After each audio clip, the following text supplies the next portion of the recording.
Bəzən deyirlər namaz üstə fikir Allaha yönəlmir. Çox adamın dərdi budur. Ki namazda bizim fikrimiz Allaha getmir. Hər yerə gedir Allahdan başqa. Cavab budur ki, namaz özü bir göstəricidir.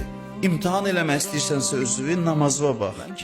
Əgər namazda fikir cəm olmursa, deməli 24 saat orada burada olub. Namaz bütün günün sıxışdırılmasıdır 5 dəqiqə, 4 dəqiqənin içində. Bütün günün, gün ərzindəki vəziyyətin, belə deyək də, bəzi cihazlar olur, nəyinsə səviyyəsini göstərir. Namaz gündə özü kimliyini insanı göstərir. Fikri hardadır gün ərzində. O 5 dəqiqədə biləcəksən.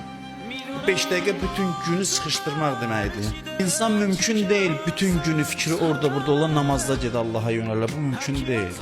Namazda Allaha fikrin yönəlməsi üçün gərək 24 saat fikrə nəzarət eləyəsən. Hətta yatanda deyir, dəstəmazlı yat ki, yatağa girəndə Bismillah de, gecə yatmağın da zikr hesab olunsun.